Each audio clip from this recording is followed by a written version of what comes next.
Astaghfirullah. Assalamualaikum warahmatullahi wabarakatuh.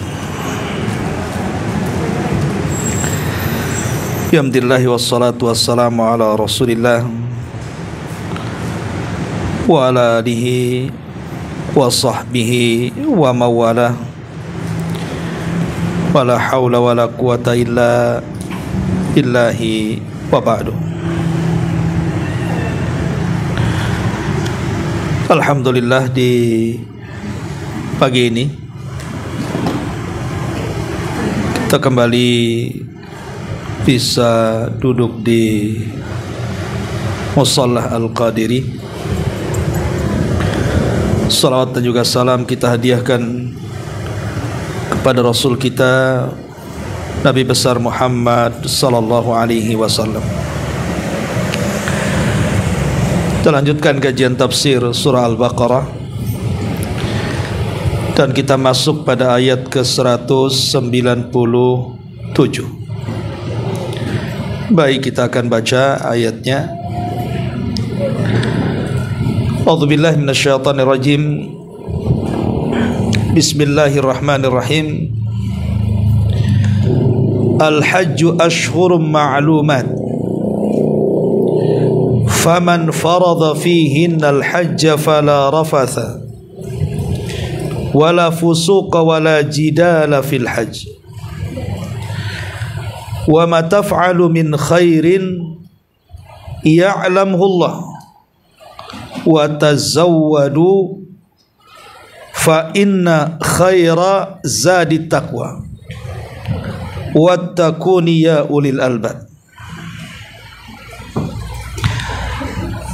Haji itu terdapat di bulan-bulan yang telah diketahui.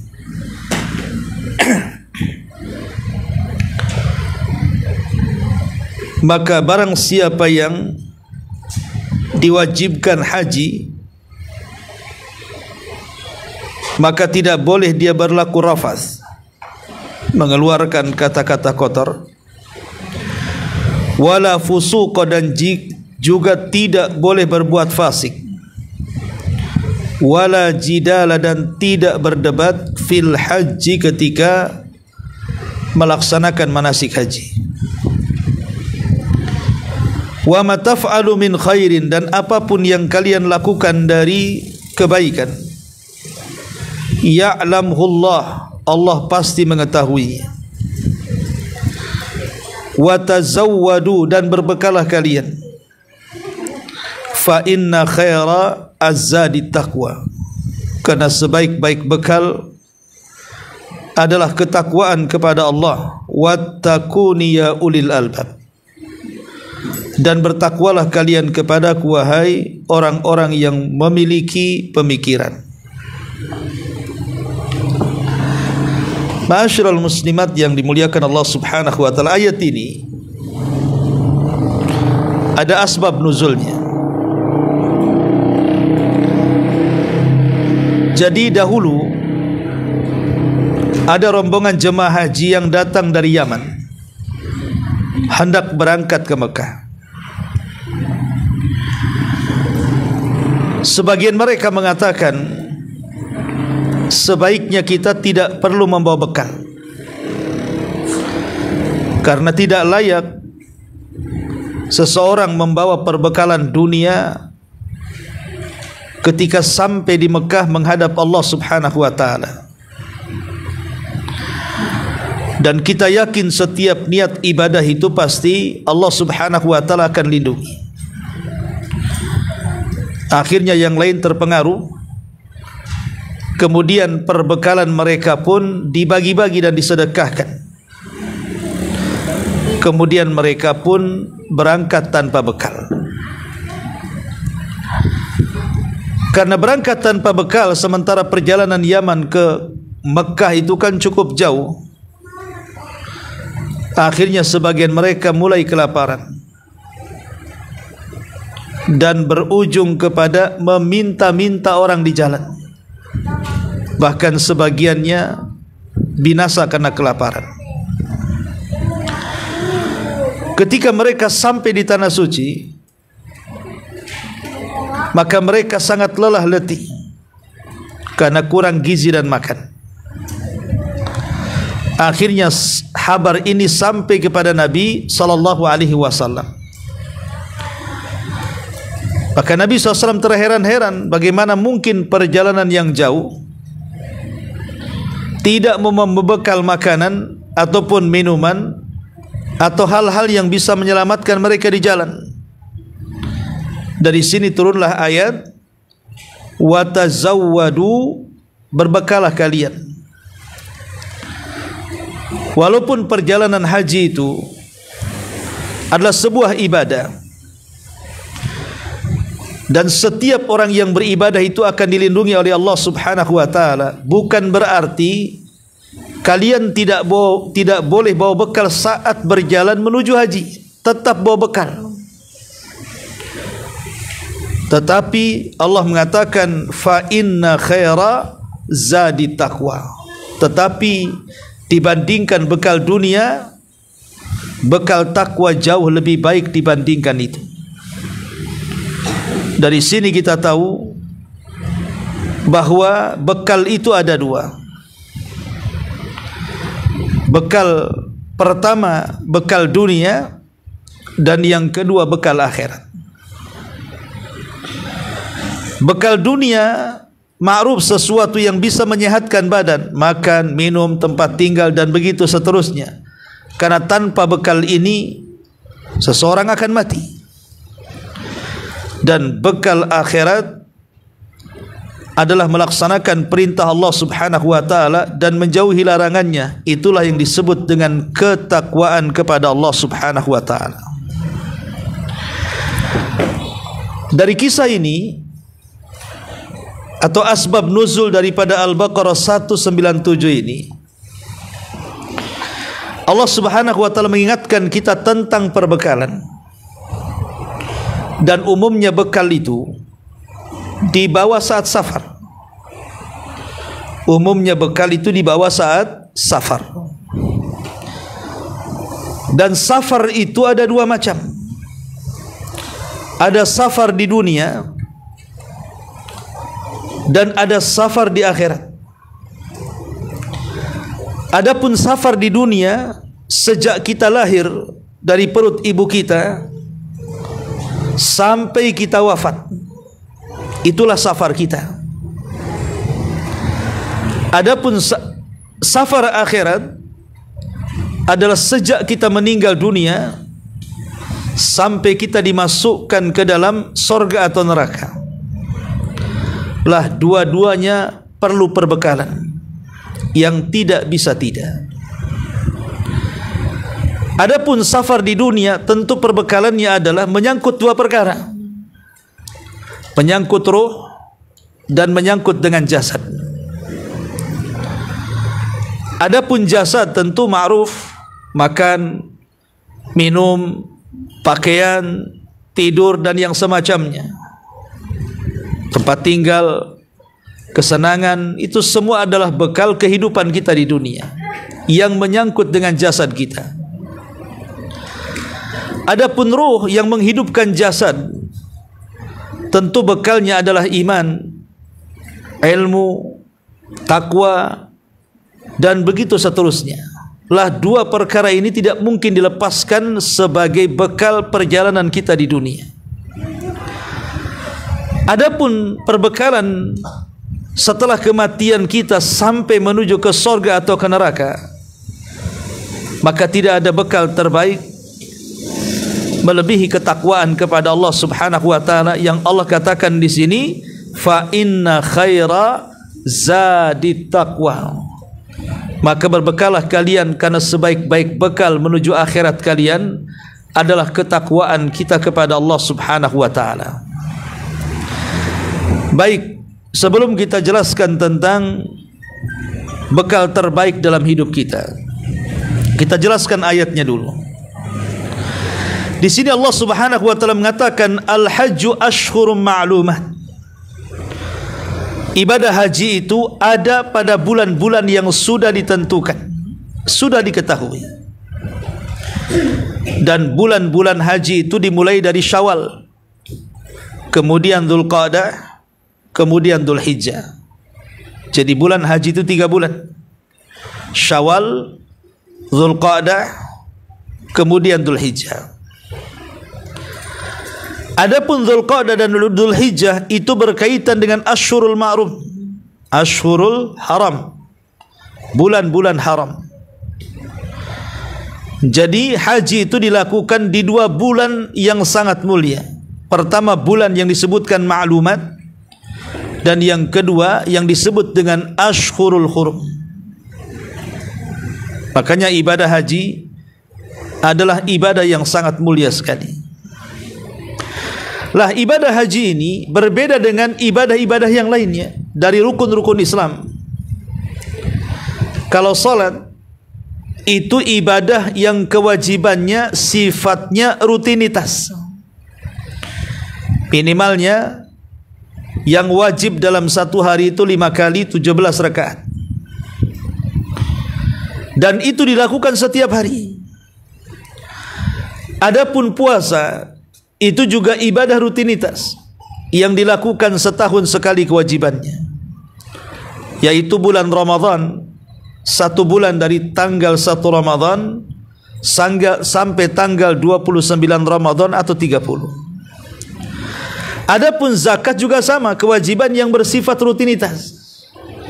Setiap kita memiliki harta dan sudah sampai kepada nisab dan haulnya, maka kita wajib mengeluarkan zakatnya. Kalau berkaitan emas dan juga harta, maka kita keluarkan 2,5%. Lah haji ini berbeda, karena dia bukan ibadah rutinitas. Haji ini kewajibannya cuma 1 kali saja. Dalam umur kita itu haji hanya diwajibkan 1 kali. Kalaupun kemudian melakukan haji berkali-kali, itu tidak wajib hukumnya, hanya sunnah saja. Sehingga kewajibannya cuma 1 kali saja seumur hidup kita. Lah karena haji ini kewajibannya seumur hidup 1 kali, maka sudah sepantasnya melaksanakan ibadah mulia ini harus betul-betul adanya kesungguhan dalam beribadah. Karena 1 kali saja seumur hidup, masa dibuat main-main. Karena pahalanya juga tidak sedikit. Nabi SAW sampai mengatakan, Al-hajjul mabrur laisa lahul jaza indallahi illal jannah. Haji yang baik itu tidak ada balasan yang pantas kecuali sorga. Bahkan kalau dia pulang di dunia saja, pulang dari manasik haji, Nabi mengatakan raja'a ka yaumin waladathu ummuhu. Dia pulang seperti anak yang baru dilahirkan, fitrah tidak memiliki dosa. Di dunia dosa-dosanya dihapuskan, seperti anak yang baru dilahirkan. Di akhirat tidak ada balasan yang pantas kecuali sorga. Lihat bagaimana betapa tingginya pahala orang yang melaksanakan haji. Ya, karena haji itu seumur hidup cuma 1 kali. Jangan pernah dibuat main-main dalam haji itu, karena tidak ada kesempatan kedua, ketiga. Lain dengan salat, lain dengan puasa, lain dengan zakat yang bisa terulang dalam sepanjang hayat. Tapi haji itu kewajibannya 1 kali. Lah kewajiban yang 1 kali ini jangan sampai keliru. Kewajiban yang 1 kali ini jangan sampai main-main. Harus betul-betul difokuskan, apalagi ibadah haji itu merangkap dari 2 ibadah. Pertama ibadah badan, yang kedua ibadah harta. Kalau solat dan puasa itu ibadah badan saja, kalau zakat itu ibadah harta saja. Tapi kalau haji itu menggabungkan 2 perkara. Pertama ibadah badan, makanya orang berangkat haji itu betul-betul harus sehat badannya, tidak boleh sakit. Karena ibadah haji itu tidak sebagaimana ibadah salat ataupun puasa. Pertaruhannya bisa nyawa, terutama yang berangkat yang sudah tua-tua.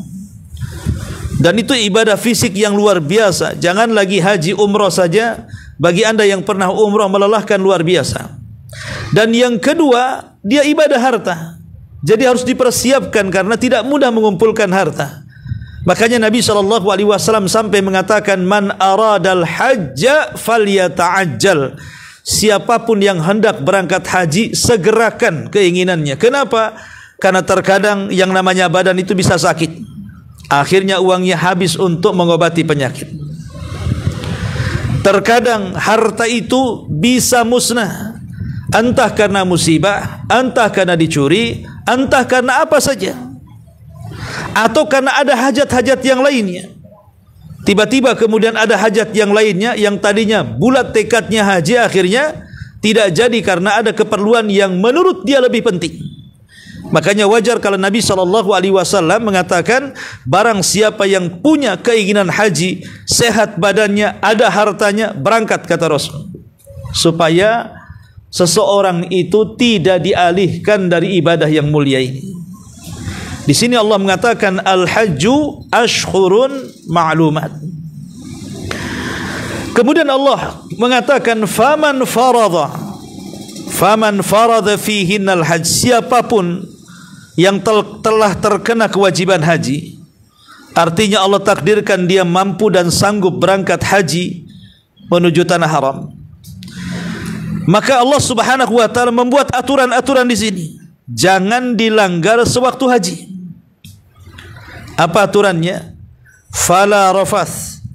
Tidak boleh mengeluarkan kata-kata kotor, artinya kata-kata yang membangkitkan syahwat. Kemudian yang kedua, wala fusuqa. Dan tidak boleh berlaku fasik.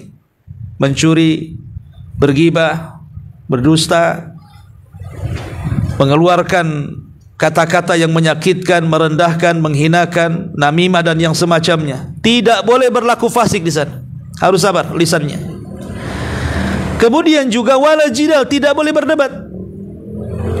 Karena terkadang kita ini yang namanya ibadah rame-rame, pasti kedorong, pasti mendorong, pasti terinjak, pasti menginjak, pasti kejepit, pasti dijepit, dan begitu seterusnya.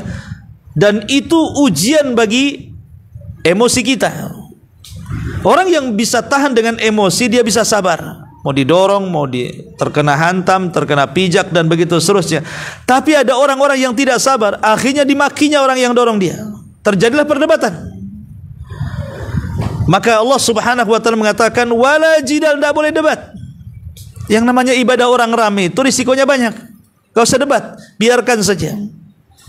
Kalau dia melakukannya tanpa sengaja, kita juga dorong orang tanpa sengaja. Kalau dia melakukan dengan sengaja, maka dosanya ditanggung dia. Maka jangan berdebat saat ibadah haji. Wala jidala fil hajj. Maka siapapun yang sanggup, seseorang itu kemudian melakukan haji dengan cara tidak mengeluarkan kata-kata kotor, dengan cara tidak mengeluarkan perbuatan-perbuatan fasik, dan dia tidak berjidal, maka Nabi SAW mengatakan, man hajjal baita falam yarfus walam yafsuk raja'a kayaumin waladathu ummuhu. Siapa yang berangkat haji, dia tidak mengeluarkan kata-kata kotor, dia tidak berlaku fasik, maka pulang seperti anak bayi yang baru dilahirkan. Allah Subhanahu wa taala berikan keutamaan bagi orang yang haji seperti ini. Dan ini di antara syarat dari syarat-syarat haji itu dikatakan mabrur. Kalau haji kita ingin mabrur, maka lakukan 6 perkara. Lakukan 6 perkara. Pertama, an yakunal hajju khalisan liwajhillah. Niatkan haji itu ikhlas karena Allah. Ini yang sulit. Apalagi haji di zaman sekarang, ikhlas itu sangat sulit sekali. Gimana mau ikhlas sebelum berangkat saja sudah diselamatin? Selamatan haji namanya. Satu kampung lundang dia. Harusnya kan ibadah itu identik dengan sembunyi-sembunyi. Jangan tahu orang lain. Ini tidak sengaja diundangnya orang satu kecamatan supaya tahu dia mau berangkat haji. Kemudian yang kedua, an yakuna muwafiqan li hadyin nabi. Haji itu harus sesuai dengan petunjuk Nabi. Tadi saya katakan di awal, Rasul itu berangkat haji satu kali. Yang namanya dilakukan satu kali tidak mungkin ada beda. Kalau ada perbedaan dalam manasik, alternatifnya cuma dua. Yang satu sesuai dengan sunnah Nabi, yang satu menyelisih sunnah Nabi. Lain dengan solat. Solat itu ibadah rutinitas. Rasul saja melaksanakan sehari 5 kali 17 rakaat. Kalau terjadi perselisihan dalam gerakan solat itu wajar. Karena yang melihat solat para sahabat ketika melihat solat Nabi itu banyak. Sehingga ada yang melihat sahabat ketika solat Nabi menggerakkan tangan, ada yang tidak menggerakkan tangan, ada yang meletakkan di dada, ada yang meletakkan di bawah dada. Artinya kalau terjadi perselisihan dalam solat wajar. Karena Rasul solat bukan satu kali, berkali-kali, bahkan ribuan kali. Dan yang melihatnya juga bukan satu sahabat, ratusan sahabat. Di mana satu sahabat dengan sahabat yang lain terkadang melihat solat yang berbeda. Sehingga tumbuhlah perselisihan dalam kaifiatul solat. Tapi kalau haji ini sulit untuk terjadi perselisihan. Karena Nabi SAW hanya melakukan satu kali seumur hidup. Dan tidak pernah melakukan haji 2 kali. Itulah haji pertama, itu pula haji terakhir. Sehingga kalau seandainya ada perbedaan dalam manasik itu dicurigai. Ini manasik sesuai sunnah atau tidak sesuai sunnah. Makanya kalau kita ingin haji kita mabrur, maka belajarlah manasik betul-betul. Dengan cara apa? Dengan cara betul-betul memperhatikan bahwa setiap gerakan bacaan dalam manasik itu sesuai dengan sunnah Nabi SAW. Supaya haji kita tidak sia-sia. Sudah satu kali, salah pula kan sia-sia. Sudah capek badan, habis uang, tidak sesuai dengan sunnah Nabi, akhirnya tidak berpahala. Rugilah kehidupan dia. Maka yang kedua, pelajari, sesuaikan manasik haji dengan sunnah Nabi SAW. Kata Rasul, khudhu anni manasikakum, ambillah manasik haji kalian dari aku. Kemudian yang ketiga, an yakunal hajju binafaqatil malil halal. Kalau haji kita ingin mabrur, gunakan harta halal. Jangan hasil korupsi dia haji, jangan hasil mencuri dia haji, jangan hasil menzalimi dia haji. Jadi betul-betul hajinya dari harta yang halal. Karena Allah itu thayyibun la yaqbalu illa thayyiban. Allah itu baik, tidak mungkin menerima kecuali yang baik-baik. Kemudian yang keempat adalah an yakuna khalian minal jidali warrafthi wal fusuq. Hendaklah saat dia melakukan manasik haji, dia tidak rafas, dia tidak fusuk, dia tidak jidal sebagaimana ayat yang kita bahas di sini. Tidak mengeluarkan kata-kata kotor, tidak melakukan perbuatan fasik, dan tidak melakukan jidal perdebatan. Inilah di antara syarat haji yang keempat. Ya. Kemudian syarat haji yang kelima, an yakhluwa min khawarimil muru'ah wa yashtamilu ala makarimil akhlaq wa mahasin al-adat. Hendaklah seseorang itu harus menjaga muru'ahnya, kehormatannya. Jangan sampai kebiasaan-kebiasaan buruk di desa sampai di Mekah ditampakkan pula. Biasa di desa kadang-kadang buka aurat gitu ya. Bahasanya hanya pakai dalaman saja, di sana pula dibuka-buka. Maka sesuatu yang menghancurkan muru'ah kita jangan dilakukan di sana. Seperti mamanya jemur, celana dalaman asalnya antol saja. Ya. Itu kan memalukan. Ya. Ada tempatnya, tanya di mana tempat jemurannya, bukan asal dijemur saja. Itu memalukan sekali, itu namanya muru'ah namanya. Jadi jaga sikap kehormatan kita ketika sampai di tanah suci sana. Karena itu di antara syarat haji mabrur. Ya, jadi sopan lisannya, sopan pakaiannya, sopan pergaulannya, dan begitu seterusnya. Dan yang terakhir, bahwa haji mabrur itu akan tampak setelah pelaksanaan haji. Dan ini yang paling jelas. Haji itu dikatakan mabrur tampak setelah dia haji. Apakah keadaannya lebih baik ataukah lebih buruk? Kalau keadaannya lebih baik, insya Allah mabrur. Yang tadinya tidak salat, rajin salat. Yang tadinya tidak pernah hadir di majelis taklim paling depan. Yang tadinya jarang sedekah, pelit kedekut, jadi dermawan. Yang tadinya malas ibadah, rajin ibadah. Lah kalau ada perubahan setelah haji, tutur katanya yang kasar jadi sopan, jadi santun. Perbuatannya yang suka melakukan kefasikan jadi orang yang paling taat, dan begitu seterusnya. Maka kalau ada perubahan setelah haji, itulah alamat yang jelas bahwa hajinya diterima, hajinya mabrur.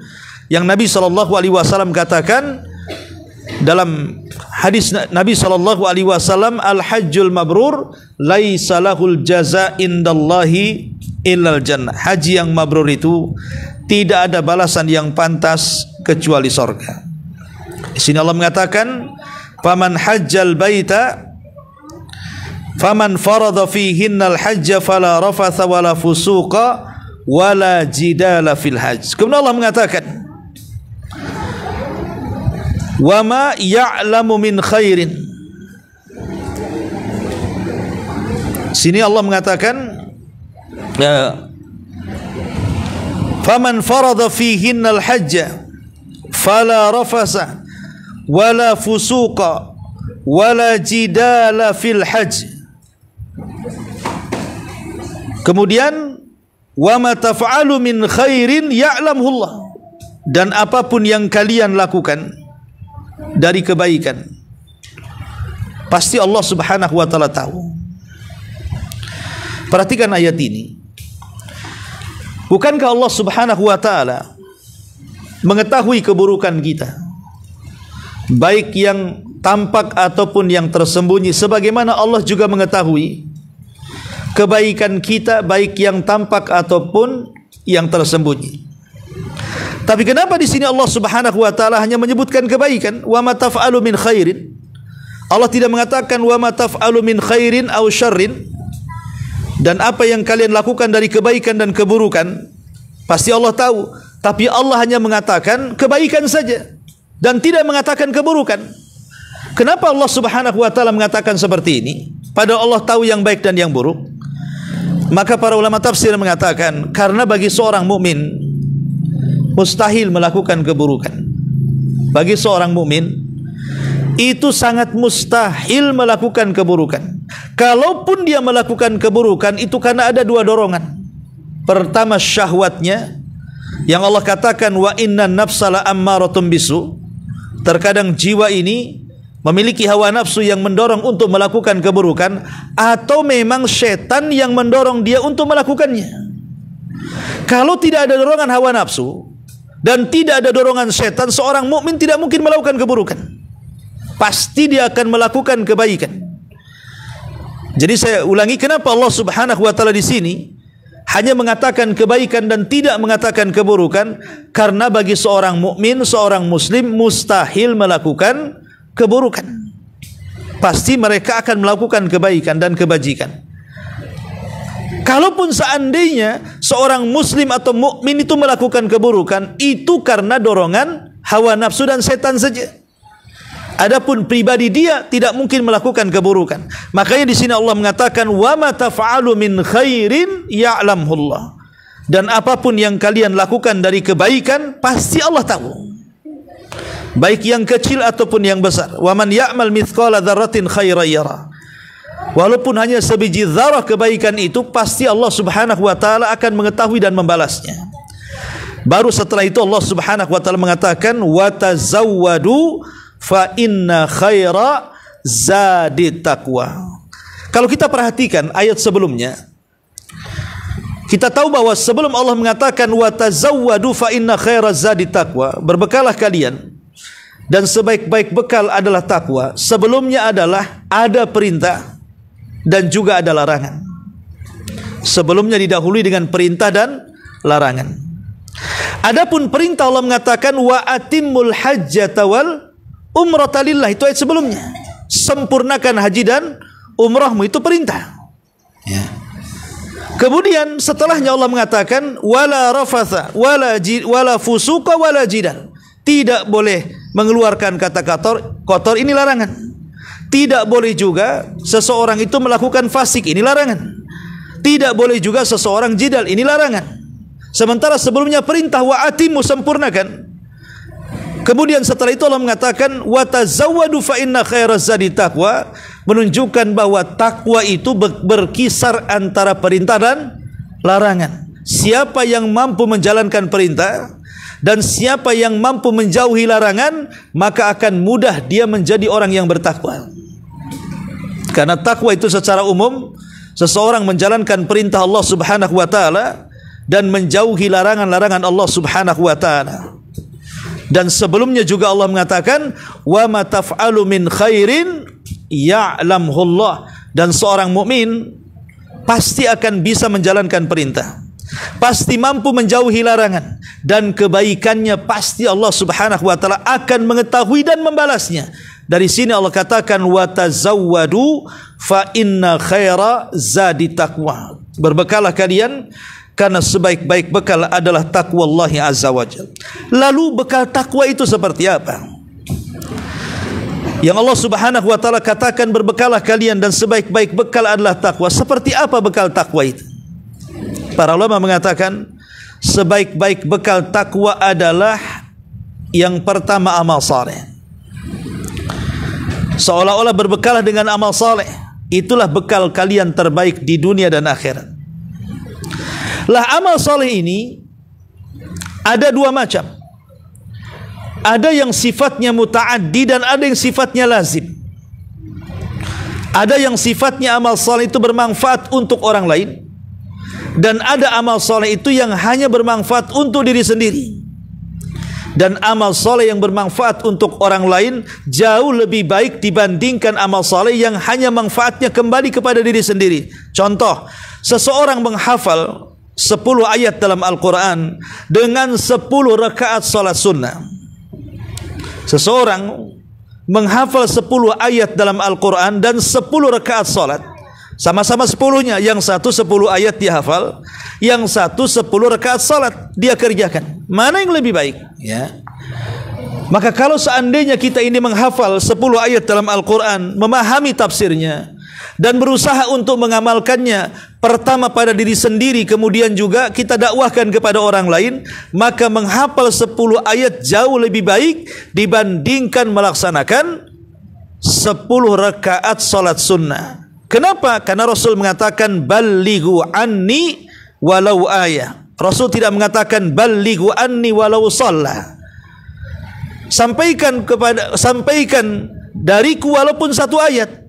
Dan Rasul tidak mengatakan sampaikan dariku walaupun satu salat. Dari sini menunjukkan bahwa seseorang itu beramal yang sifatnya manfaat untuk orang lain itu jauh lebih baik dibandingkan manfaatnya untuk diri sendiri. Contoh yang mudah, seseorang menghabiskan salat malam sepanjang malam dengan seseorang berkunjung kepada orang yang sakit atau kepada orang yang berhajat, maka lebih baik kita berkunjung kepada orang sakit dan orang yang berhajat dengan kita dari pertolongan kita. Mungkin dia fakir, miskin, yatim dan yang semacamnya, jauh lebih baik dibandingkan menghabiskan satu malam suntuk dengan ibadah sunnah. Karena sifat amal soleh muta'addi itu, yang manfaatnya bukan hanya diri sendiri tapi juga orang lain, itu jauh lebih baik dibandingkan hanya manfaatnya kepada diri sendiri saja. Kemudian yang kedua, sifat amal soleh juga ada dua macam. Ada yang sifatnya terputus dan ada yang sifatnya mustamir, terus menerus bermanfaat setelah kematiannya. Jadi amal soleh itu ada dua macam. Ada yang terputus sampai kematiannya dan ada yang tersambung walaupun sudah sampai kematiannya. Dan tentunya amal soleh yang bersambung sampai kematiannya jauh lebih baik dibandingkan amal soleh yang hanya terputus dengan kematiannya. Dan Nabi SAW bersabda, di antara amalan-amalan yang tidak akan terputus setelah kematiannya, kata Nabi SAW, idza mata ibnu adam in qata amaluhu illa min thalathin sadaqatin jariyah aw ilmin yuntafa'u bihi aw waladin salihin yad'u lahu. Anak Adam saat dia mati tidak ada yang ditinggalkan kecuali 3 perkara, itulah yang akan dibawa mati. Pertama, sedekah yang mengalir. Yang kedua, ilmu yang bermanfaat. Yang ketiga, anak saleh yang mendoakan orang tuanya. Maka ketika seseorang itu membaca wa tazawwadu fa inna khairaz zadi taqwa, berbekalah kalian dan sebaik-baik bekal adalah takwa, maka bekal takwa itu pertama bekali dengan sedekah. Karena sedekah menuju ketakwaan kepada Allah Azza wa Jalla. Itulah yang akan bermanfaat setelah kematian kita. Mana dalilnya? Allah Subhanahu wa taala menggambarkan orang-orang yang sudah meninggal dunia, di mana mereka ingin hidup sesaat di bumi dan mengatakan laula akhartani ila ajalin qarib fa asaddaqa wa akum minas salihin. Ya Allah, kalau engkau hidupkan sesaat saja aku ke bumi, tentu aku akan bersedekah. Kenapa? Karena orang yang sudah mati tahu tentang nilai sebuah sedekah, makanya kalau dia hidupkan ingin sedekah. Berarti sedekah itu luar biasa amalan yang bermanfaat setelah kematian dia. Kemudian yang kedua, ketika Allah mengatakan wa tazawwadu fa inna khairaz zadi taqwa, berbekalah kalian karena sebaik-baik bekal adalah takwa, berbekalah dengan ilmu.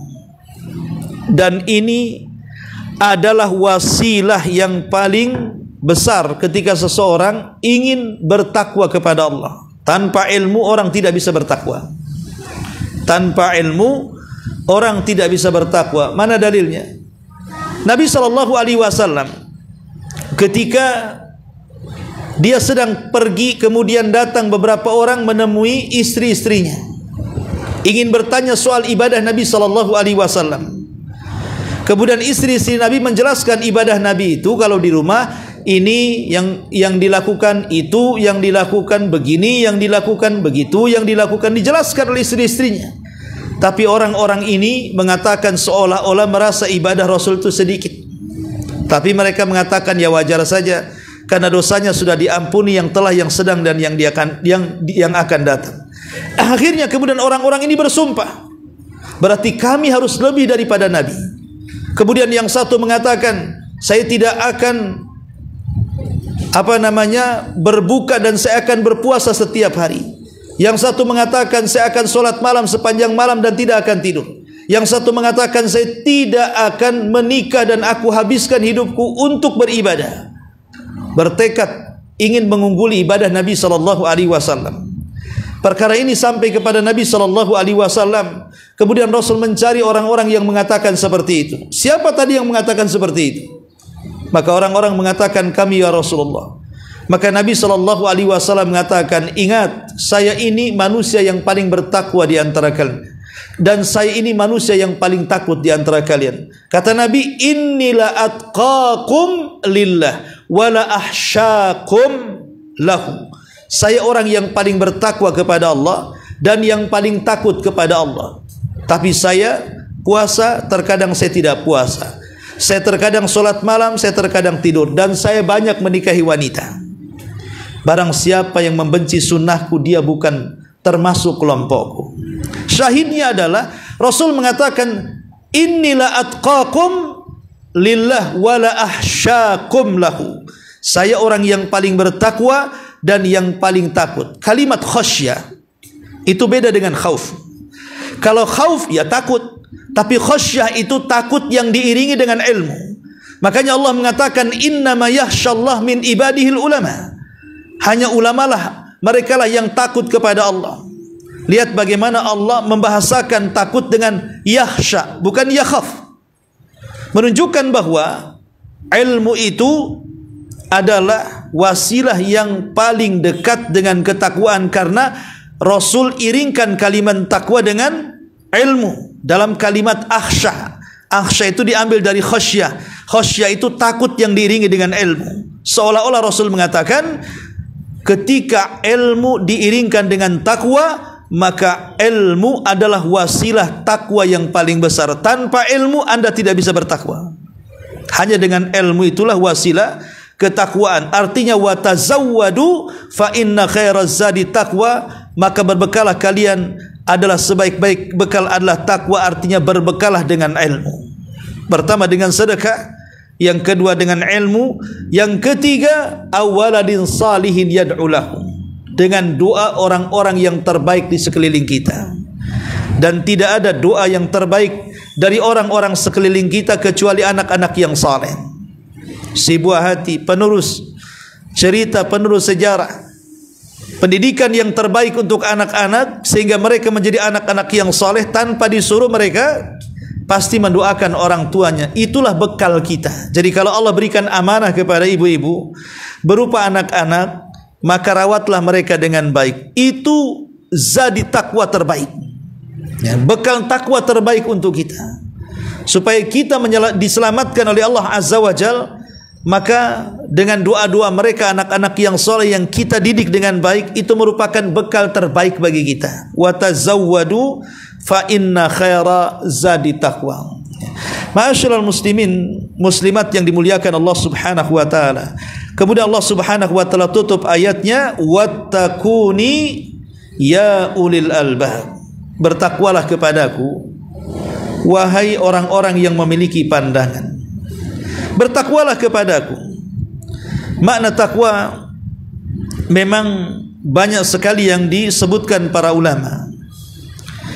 Di antaranya dikatakan Ali bin Abi Thalib radhiyallahu an, ketika ditanya apa itu takwa wahai Amirul Mukminin, maka Ali radhiyallahu an mengatakan takwa adalah al-khaufu minal jalil, wal amalu bitanzil, wal qana'atu bil qalil, wal isti'dad li yaumir rahil.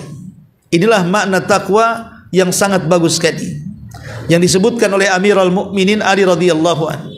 Takwa itu menanamkan perasaan takut kepada Allah, karena takut kepada Allah menjadikan kita berhenti maksiat. Takut kepada Allah menjadikan kita segera tobat. Takut kepada Allah menjadikan kita semangat untuk ibadah kepada Allah Azza wa Jalla. Kemudian yang kedua, al-amalu bitanzil, mengamalkan apapun yang diturunkan dari langit. Kalau Quran mengatakan A, kita amalkan. Kalau Quran melarang A, kita tinggalkan. Al-amalu bitanzil, sami'na wa ata'na. Kemudian yang ketiga, al-qana'atu bil qalil, merasa qanaah dengan yang sedikit, redha dengan pemberian sehingga hatinya tenang. Mau Allah Subhanahu wa taala kasih banyak, alhamdulillah, kasih sedikit pun alhamdulillah ala kulli hal. Dan menjadikan kekayaan itu hanya di tangan saja. Datang harta cukup di tangan, hilang harta hanya berpindah tangan saja, sehingga hati semakin tenang dengan qanaah. Kemudian al-isti'dad li yaumir rahim, persiapan untuk hari setelah kematian dengan cara beramal saleh. Dan amal saleh di sini maksudnya adalah melaksanakan hak-hak kita dengan Allah dan melaksanakan hak-hak kita dengan hamba-hambanya. Hablum minallah dan hablum minan nas. Itulah disebut dengan amal saleh. Ma'asyiral muslimat yang dimuliakan Allah Azza wa Jalla. Dan kalau kita cerita sedikit tentang keistimewaan takwa. Takwa ini pertama bisa menyebabkan Allah cinta dengan kita, sebagaimana disebutkan dalam surah Ali Imran 76, innallaha yuhibbul muttaqin, Allah suka dengan orang-orang yang bertakwa. Yang kedua, orang yang bertakwa itu tidak mungkin ditinggal Allah, pasti Allah akan bersama selamanya. Dan itu sebagaimana Allah mengatakan dalam surah An-Nahl 128, innallaha ma'al ladzina taqau, sesungguhnya Allah akan bersama orang-orang yang bertakwa. Dan takwa adalah sebaik-baik pakaian yang dipakai manusia. Sebaik-baik pakaian yang dipakai manusia. Karena Allah mengatakan walibasut taqwa dzalika khairun, dan pakaian takwa itu jauh lebih baik daripada pakaian badan yang kita pakai. Dan takwa juga sebutkan bagaimana keistimewaannya. Takwa juga menjadikan seseorang diberikan pertolongan oleh Allah Subhanahu wa taala. Jadi orang yang bertakwa akan diberikan atau akan senantiasa mendapatkan pertolongan Allah Subhanahu wa taala. Dan itu disebutkan di dalam surah An-Nahl ayat 128. Innallaha ma'al ladzina taqau. Sesungguhnya Allah bersama orang-orang yang bertakwa. Kebersamaan di sini artinya adalah binusratihim, dengan cara memberikan pertolongan kepada mereka. Kemudian takwa juga bisa mendapatkan kekuatan untuk mengalahkan musuh-musuhnya. Innal ladzina taqau idza massahum ta'ifum minasyaitan tadzakkaru fa idza hum mubsirun. Orang-orang yang bertakwa apabila sekelompok setan mengganggu mereka, mereka pun langsung ingat dengan Allah, dan ketika itulah setan-setan akan menyingkir. Takwa juga bisa mendapatkan wasilah, mendapatkan pahala yang sangat besar berdasarkan Al-Imran 179, wa in tu'minu wa tattaqu falakum ajrun azim. Kalau kalian beriman dan bertakwa, maka kalian akan mendapatkan pahala yang besar. Bahkan orang yang bertakwa akan dimudahkan banyak urusannya, sebagaimana disebutkan dalam surah At-Talaq ayat 2 dan 4, wa man yattaqillaha yaj'al lahu makhraja wa man yattaqillaha yaj'al lahu min amrihi yusra. Barang siapa yang bertakwa, Allah jadikan jalan setiap kesulitannya jalan keluar, dan barang siapa yang bertakwa kepada Allah, Allah mudahkan setiap urusannya. Dan tentunya akibat orang yang bertakwa adalah surga Allah Subhanahu wa taala, karena Allah mengatakan surga itu uiddat lil muttaqin, diperuntukkan untuk orang-orang yang bertakwa. Wallahu alam. Ini diantara surah Al-Baqarah 197. Baik, sampai di sini. Sebelum saya tutup, silakan kalau ada yang bertanya.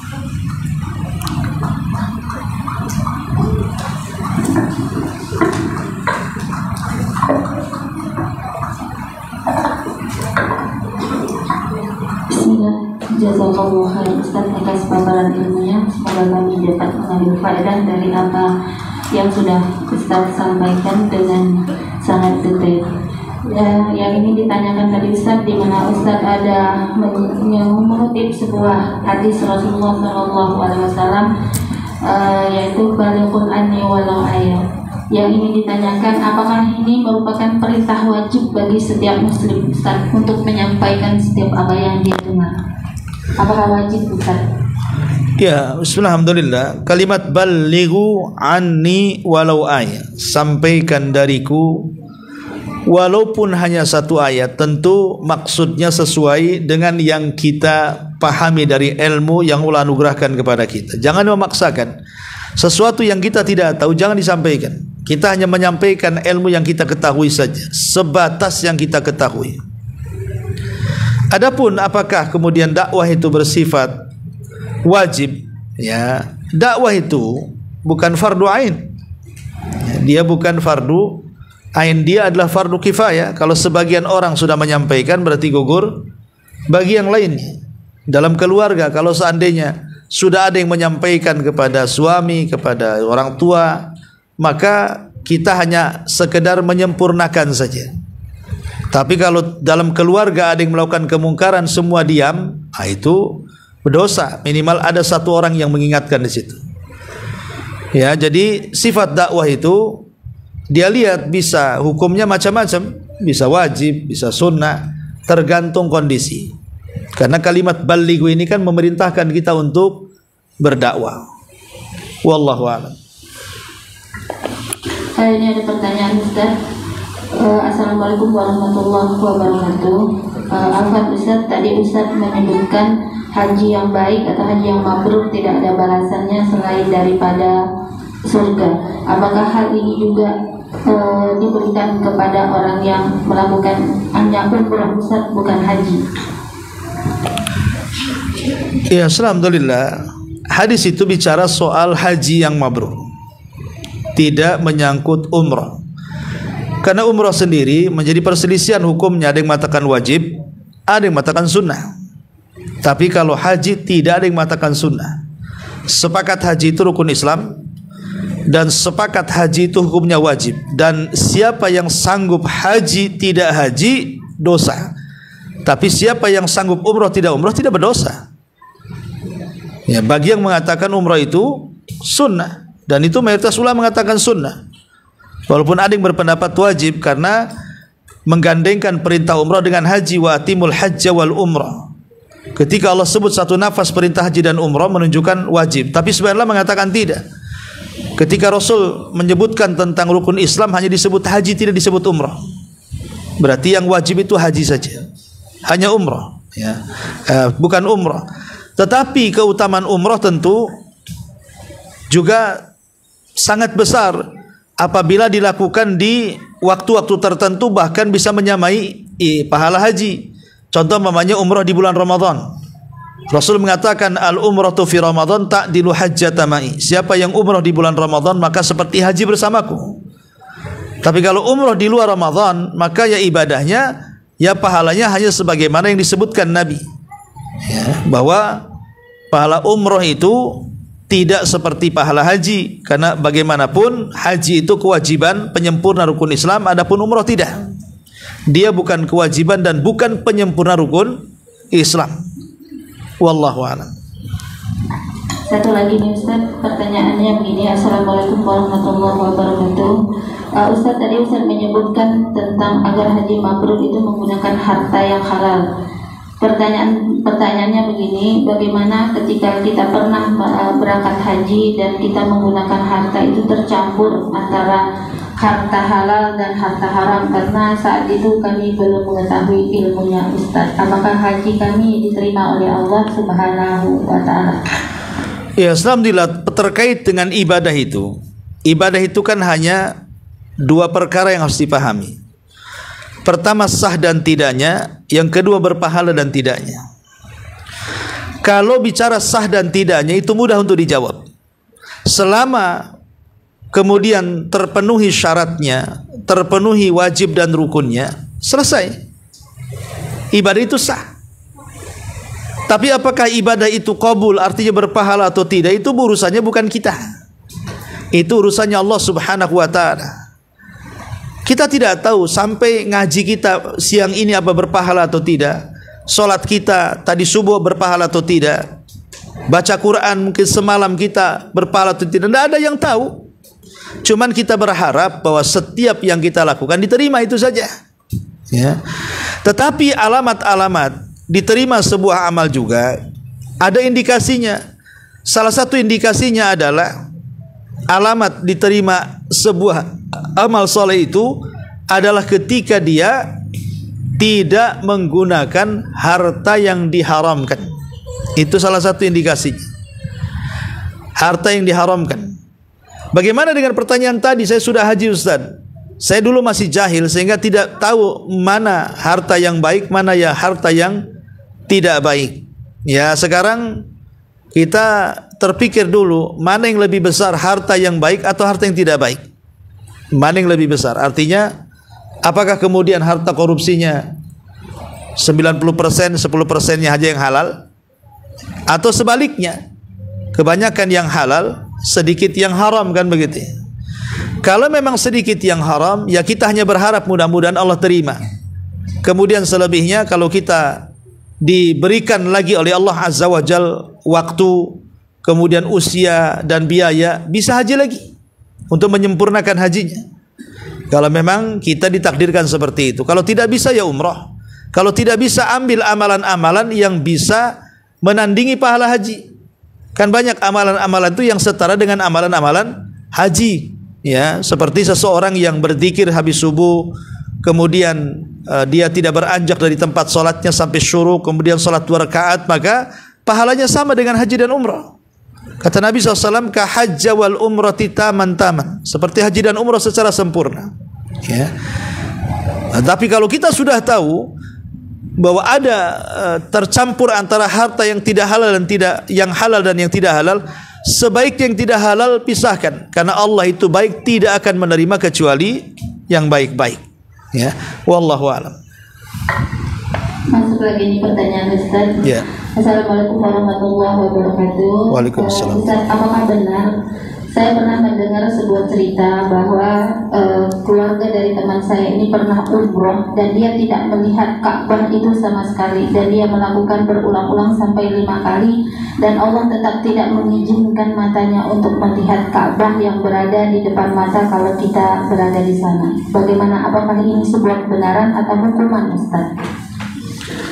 Wallahu alam. Apa matanya minus atau apa? Ya. Ya.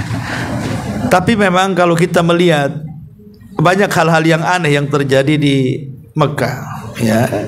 Mekah itu tempat suci, dan yang datang ke sana pun orang-orang baik, orang-orang yang ingin bertobat, orang-orang yang ingin ibadah, yang menyempurnakan ibadahnya, dan begitu seterusnya.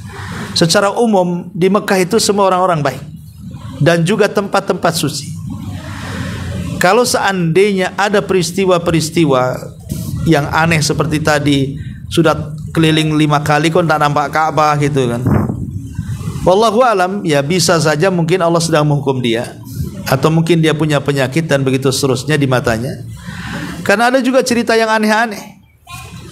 Satu jemaah haji itu pernah bercerita, saat tawaf tiba-tiba dia jatuh tertimpa dengan bal-balan rokok.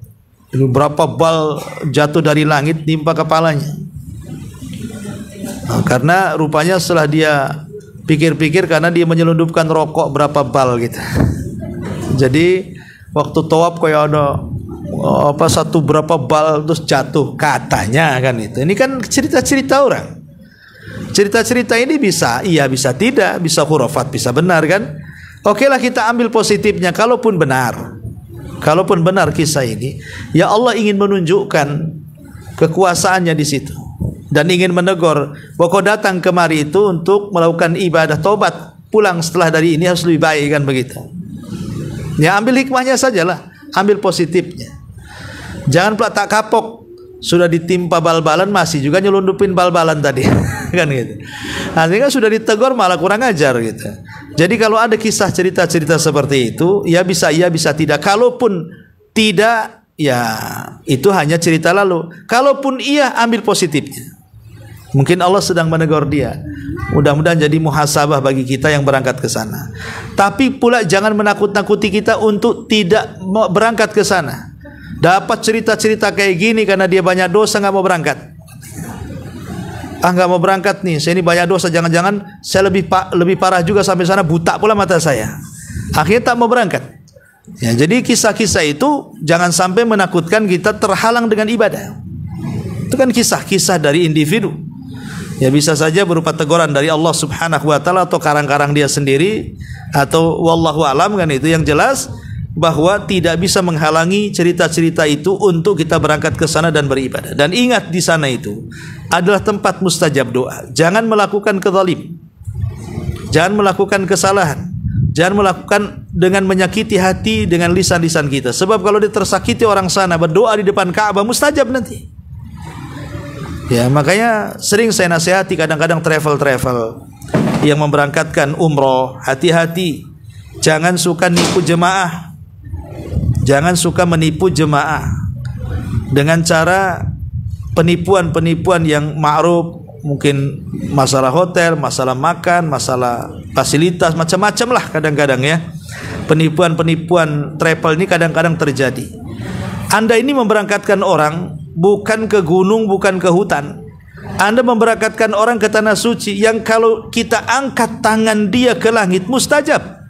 Gimana kalau orang yang dizalimi itu berdoa, mendoakan kehancuran travelnya, mendoakan kehancuran individunya yang menipunya? Apa Allah akan biarkan saja orang yang berdoa di tempat mustajab? Ya. Jadi ingat, jangan suka curang, apalagi kemudian jangan suka menyakiti sampai di sana. Mendorong orang, menginjak orang, memaki orang, itu di tempat terbaik. Lebih baik di sana itu lebih banyak zikir, sabar, jangan selalu membuat keributan dan begitu seterusnya. Karena saya beberapa kali juga terkadang bahwa jemaah yang mungkin nggak sebagian mereka awam, terkadang masalah makan diributkan, ya. Padahal inti kesana kan bukan untuk makan sebenarnya. Kesana kan mau ibadah. Ya. Jadi macam-macam kadang-kadang. Pokoknya kalau sudah kesana maka bersabar, bertakwa, beribadah, nggak usah pikirkan yang lainnya, gitu maksudnya. Nah, ini sebagai tambahan, wallahu a'lam. Kalau seperti Iya.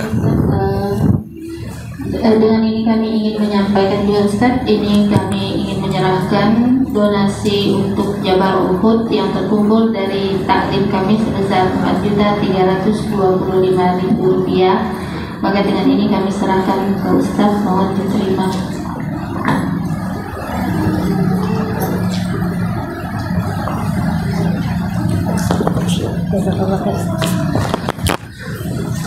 Iya.